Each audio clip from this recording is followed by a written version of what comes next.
Hello everybody and welcome to this video. It's the continuation in the series on Mr. Bruff's Guide to Much Ado About Nothing, the classic Shakespeare play. Now everything you see in this video comes from this ebook, which was written by Edna Hobbs, who is an expert on this play.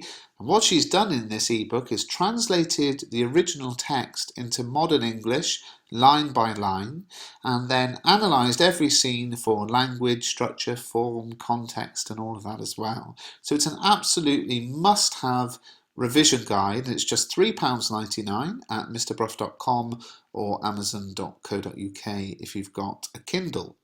Now hopefully you've been watching the playlist, and if you have been watching the playlist you'll have seen the two videos so far where we've translated Act 1 Scene 1 and then analysed that one, and now we're looking at Act 1 Scene 2. Quite a short scene, and Shakespeare often breaks up the structure of his scenes after very long scenes, which Act 1 Scene 1 certainly was. He'll have very short scenes just to keep it sort of moving and keep it interesting.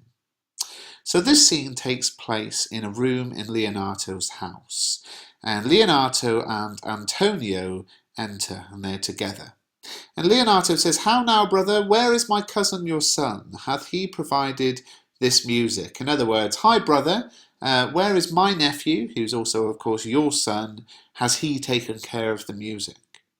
Antonio says he is very busy about it, "But, brother, I can tell you strange news that you yet dreamt not of." So Antonio answers the question, saying, he's sorting it out right now, "But I've got a funny story, some strange news for you, brother, that you would never have dreamt of." Leonato asks, "Are they good?" Meaning, is it good news? And Antonio then says, "As the event stamps them, but they have a good cover, they show well outward.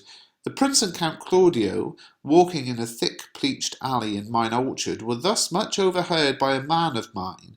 The Prince discovered to Claudio that he loved my niece, your daughter, and meant to acknowledge it this night in a dance, and if he found her accordant, he meant to take the present time by the top and instantly break with you of it." So, what does this mean? I'm sure you can just about work it out. He says, well, it's good news on the face of it. My servant overheard Don Pedro talking to Claudio while they were taking a walk in the orchard, and the prince told Claudio he loved Hero, and he was going to tell her at the dance tonight, and if she shared his feelings, he was going to ask her to marry him. Now, this is something we'll analyse in the next video and cover in the ebook.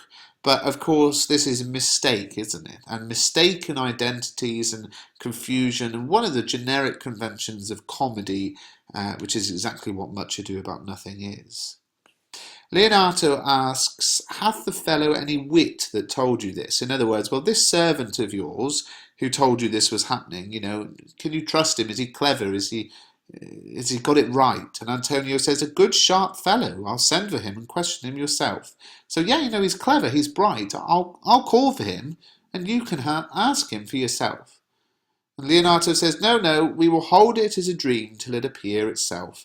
But I will acquaint my daughter withal, that she may be the better prepared for an answer, if peradventure this be true. Go you and tell her of it." So in other words, no,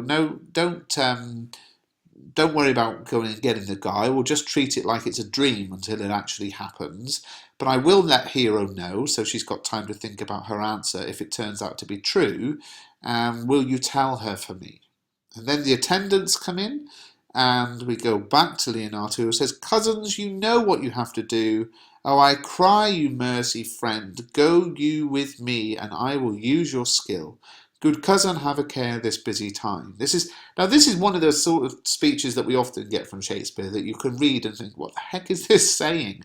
But what he's really saying is, okay, chaps, you know what you've got to do. My friend, you come with me and I could use your skill.